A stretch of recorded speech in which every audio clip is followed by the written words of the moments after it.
नमस्कार दोस्तों, अगर आपने सहारा इंडिया रिफ़ंड के लिए अप्लाई किया था और आपके पास भी कुछ ऐसा मैसेज आया है जिसमें लिखा है your claim application number date account number Sahara Lucknow है सम डिफिशियंसी डिटेल्स में kindly be checked by logging on the portal CRCS। तो आप लोग इस वीडियो को लास्ट तक देखते रहें।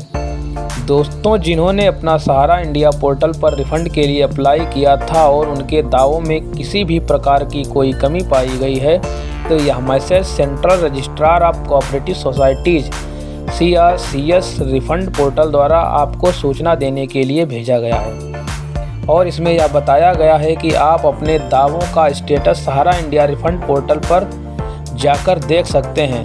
तो दोस्तों, आपको यह स्टेटस कैसे देखना है यह हम आपको इस वीडियो के माध्यम से बताएंगे।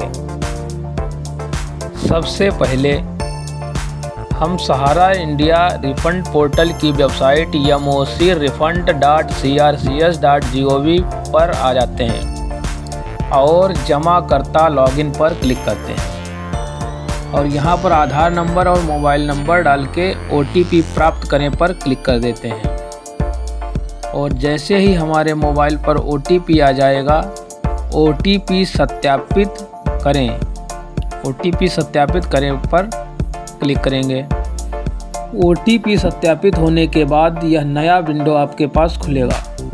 यहाँ पे दावा दिनांक दिया होगा, आपका दावा आवेदन संख्या होगा, सदस्यता संख्या, खाता संख्या, प्रमाण पत्र संख्या आदि जानकारी दी जाएंगी। यहाँ पर स्थिति बताई जाएगी, बताई गई कमी क्या है। तो इस आवेदन संख्या में 3 कमियाँ बताई गई हैं।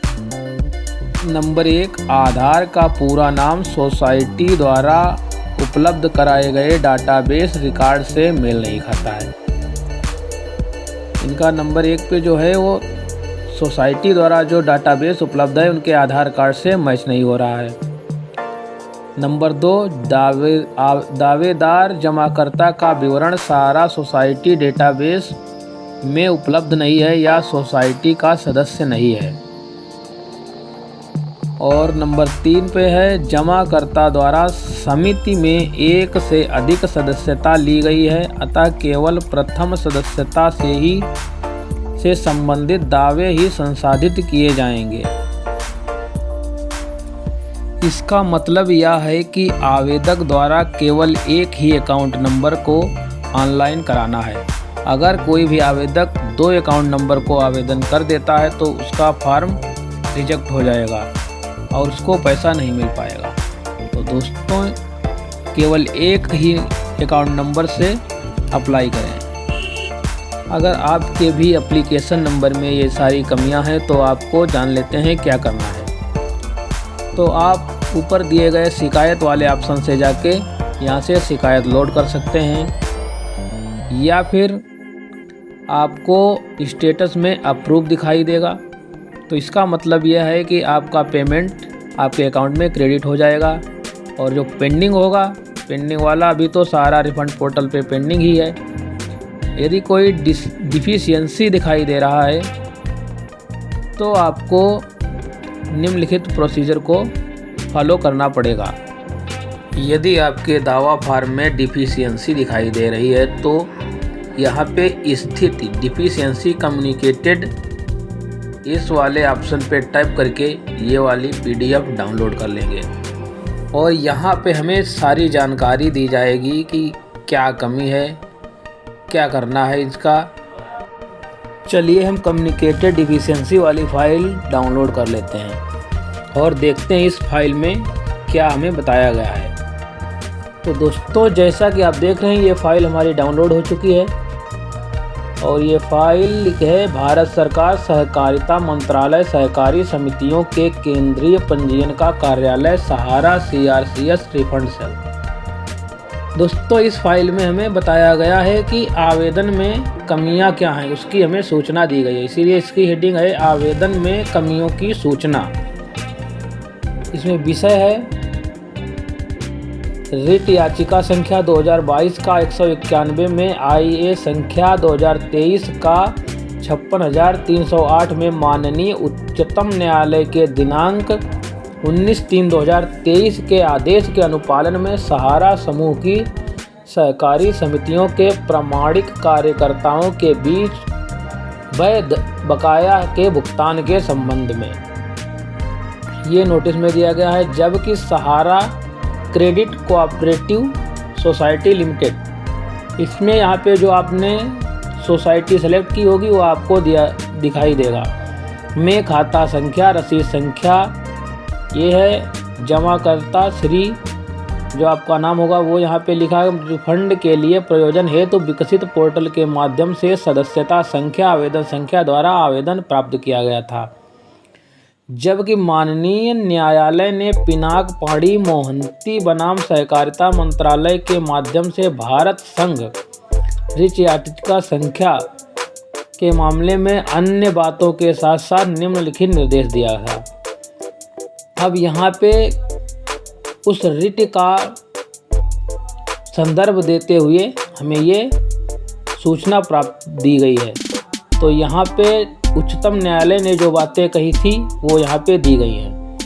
तो उच्चतम न्यायालय की पहली बात थी, out of the total amount of Rs 24,279.67 crore lying in the Sahara SEBI refund account. इसका मतलब यह है कि 24,979 रुपया 68 करोड़ सहारा सेवी रिफंड अकाउंट में पड़ा है। Rs 5,000 crore be transfer from Sahara SEBI refund account, जिसमें से 5,000 करोड़ सहारा सेवी रिफंड अकाउंट में ट्रांसफ़र किया गया था to the central registrar of cooperative societies. ये जो 24,000 में से 5,000 करोड़ का जो पैसा है ये central registrar of cooperative society में ट्रांसफ़र किया था।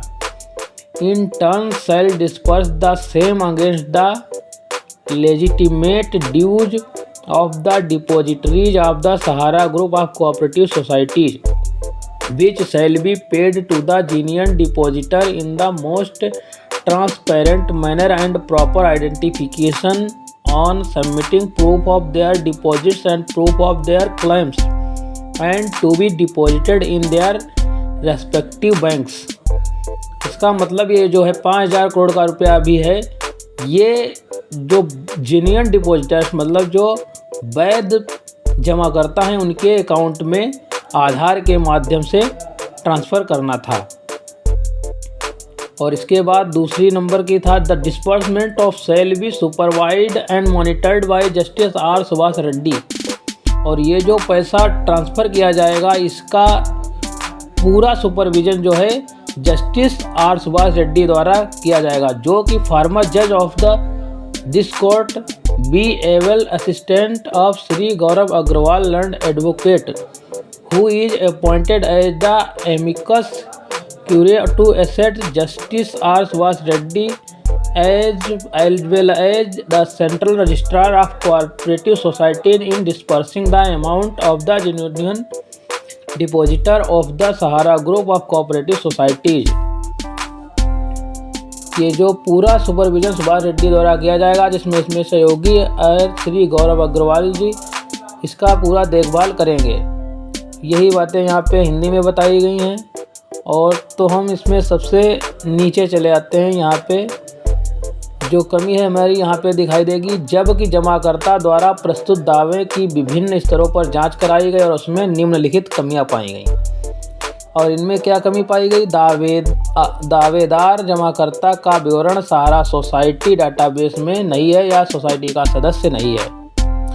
जमाकर्ता द्वारा समिति में एक से अधिक सदस्यता ली गई है अतः केवल एक प्रथम सदस्यता से संबंधित दावे संशोधित किए जाएंगे। तो इसमें अब जो ये इन्फॉर्मेशन दी गई है इसको अभी आप आगे कुछ नहीं करना है। आगे से जब कोई पोर्टल पर अपडेट आएगा तो आपको वहाँ से दोबारा से ऑनलाइन कर देना है और कुछ नहीं करना है। तो तब तक इंतज़ार कीजिए, जब पोर्टल पर कोई भी अपडेट आता है तो अपना दोबारा से ऑनलाइन कर दीजिए, आपका पैसा वापस आ जाएगा। धन्यवाद।